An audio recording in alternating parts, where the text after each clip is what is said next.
Welcome back viewers. हम लोग आज प्रयागराज के बहुत ही ख़ास स्थान भारद्वाज आश्रम और फिर भारद्वाज पार्क को देखने जा रहे हैं। तो ये काफ़ी प्रसिद्ध जगह माना गया है क्योंकि इसी के नाम से बाद में प्रयागराज इस जगह उनके नाम की वजह से काफ़ी प्रसिद्ध हुआ।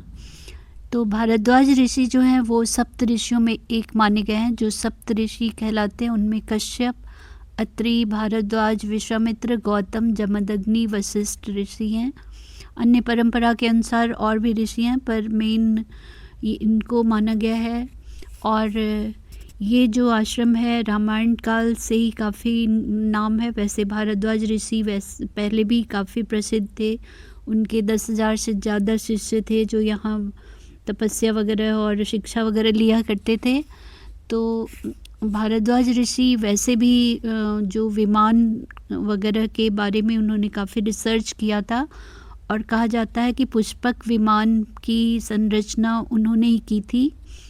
और इसके अलावा ये भी कहा गया है कि जो गंगा जब अवतरित हो रही थी तो उन्होंने शंकर जी से प्रार्थना की थी कि इनके वेग को अपने जटा पे लें, उनके वेग को कम करने का उपाय करें। और शंकर जी ने अपने जटा में उनको धारण किया था।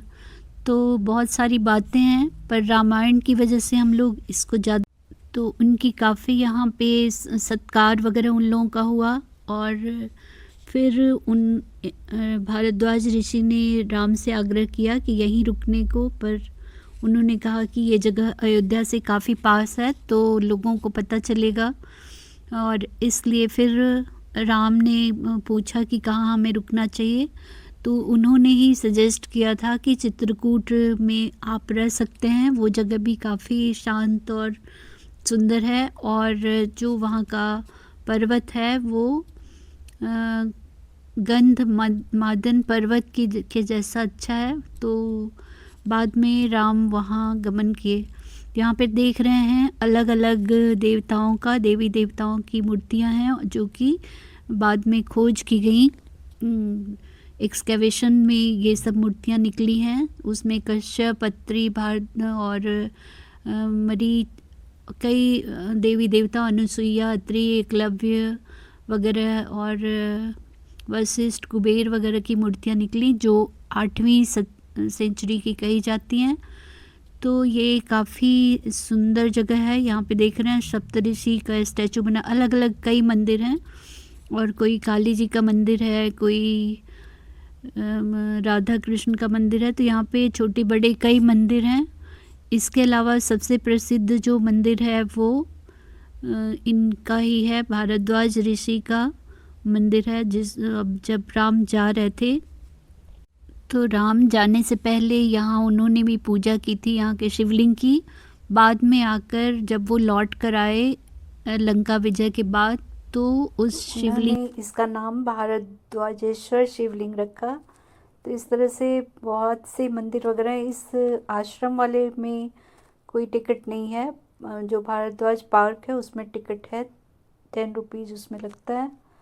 तो बहुत सारे इनसे जुड़ी हुई और भी कहानियाँ हैं जो आपको जाकर देख सकते हैं। हम लोग ये भारद्वाज पार्क आ गए हैं। यहाँ पर देख रहे हैं बहुत सुंदर सा पार्क डेवलप किया गया है। वैसे ये पहले कहा जाता है कि जब भारद्वाज मुनि का आश्रम था उस समय इसमें बहुत सारे पेड़ पौधे दूर दूर तक उनका था, मतलब करीब 2.5 मील तक उन रेडियस के एरिया में उनका जो ऋषि का आश्रम था वो फैला हुआ था। इसमें बहुत तरह के फलों के और तरह तरह के फूल वगैरह के पेड़ थे।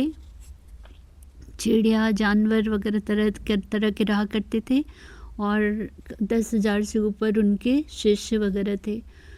तो ये जो है पार्क काफ़ी अच्छा है, अभी डेवलप किया गया है। पहले तो था पर इतना अच्छा नहीं था।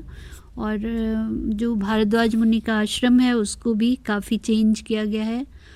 और इसके बाद ये काफ़ी घूमने के लिए काफ़ी लोगों को अट्रैक्ट करता है। जो भी पर्यटक हैं वो अक्सर इन जगहों को देखने ज़रूरी आते हैं।